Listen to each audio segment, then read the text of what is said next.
heroes like Pollock, and Picasso, and Hermann Hesse, and these guys that really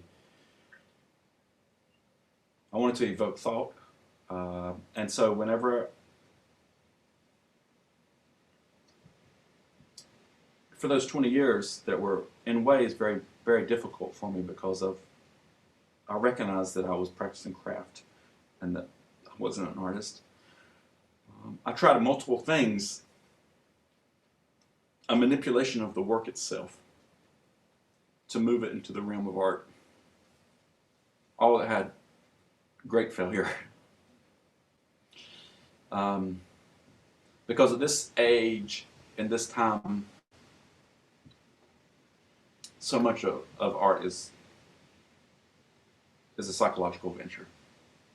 And I think that what's shifted for me is that I no longer hesitate about making craft.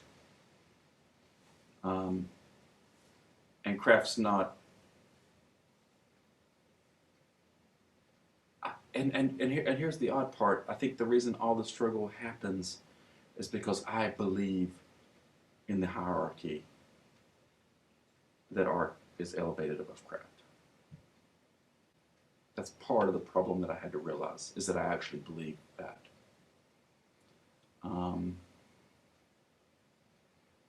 Because there's another little step with art, and it evokes thought beyond that vessel, beyond that object.